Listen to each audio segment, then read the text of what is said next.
Everyone alive has goals, dreams, aspirations.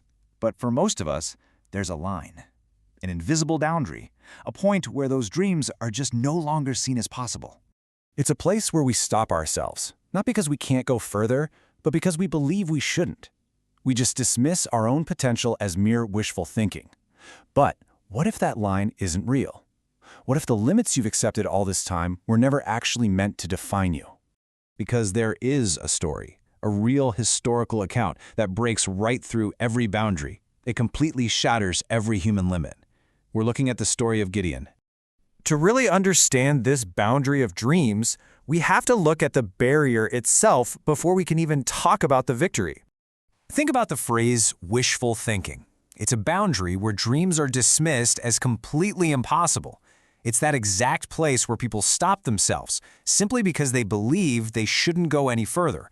It's absolutely crucial to realize. This isn't a lack of ability. It is strictly a limitation of belief. And to grasp exactly how these limits are broken, we first need to look at the condition of the man who was actually asked to break them. A warrior, completely in hiding. At this time, Israel was in immense pain. They'd been invaded by the Midianites, and their everyday reality was incredibly grim. Crops destroyed, labor entirely wasted. Their lives were utterly controlled by fear. The people were literally reduced to hiding in caves and mountains. They weren't living, they were just surviving. And right in the middle of that pervasive fear was a man hiding out in a wine press. Not fighting, not leading, just surviving. This was Gideon. Then suddenly an angel appears to him. Now the human perspective here was crystal clear. This is a man in hiding from the weakest family who literally calls himself the least. But the divine perspective, he is addressed as a mighty warrior. A man hiding in a hole called a mighty warrior. It simply didn't make sense to the human mind. Gideon certainly didn't see strength in himself. He only saw weakness. So he questioned the call. He doubted his own strength. He hesitated. He even asked for proof, not just once, but twice. And yet, God answered him. This right here is the crucial point in this explainer. Doubt did not disqualify him. You know, most people think you have to be completely fearless to move forward, but Gideon teaches us you don't have to be fearless. You just have to be willing. Even with his doubt, he stayed. Even through his fear, he listened. This brings us to a total collapse of what we might call the logic of defeat. It's the exact moment where human calculation runs straight into divine strategy. Gideon eventually gathered an army, 32,000 men. Finally, a victory looked mathematically possible. Finally, it made sense. This wasn't wishful thinking anymore. This was a real strategy. But then God spoke again, and he said, "It's too much." Just let that sink in for a second. How can victory possibly have too much?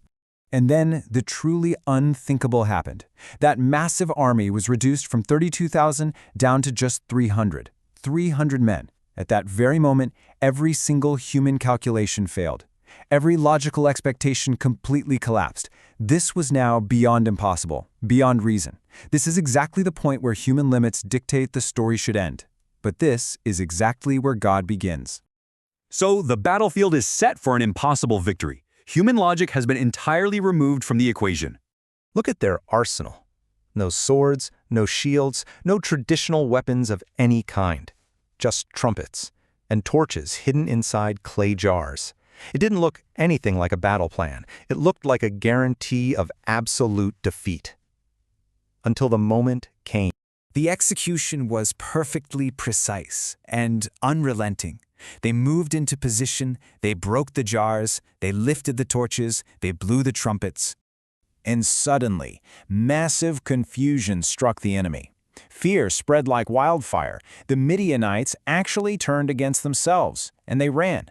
Victory happened, not by brute strength, not by superior numbers, not by human ability, but by God. The historical battle is finished, but the life principle behind it remains.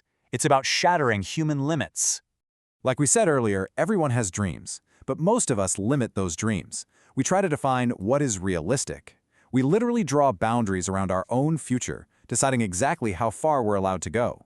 And anything beyond that neat little line, we just label wishful thinking. But the story of Gideon entirely destroys that mindset. Because when God steps into your journey, those limits simply no longer apply. The impossible becomes possible, the weak become strong, and the truly unlikely become unstoppable. This is exactly why the Scripture makes this statement. I can do all things through Christ who strengthens me. Just listen to that again. Not some things, not safe things, not realistic things, all things. So if you feel small today, if you feel completely unqualified, or if you feel like your dreams are just too big, I want you to remember Gideon, a man who started his journey in absolute fear but finished it in victory, a man who heavily doubted but still moved forward. He had every logical reason to quit, but he chose to believe instead. The truth is, you don't have to start strong to finish strong. You just have to respond when God calls you. Because what you call wishful thinking might actually be where God is waiting to show his power.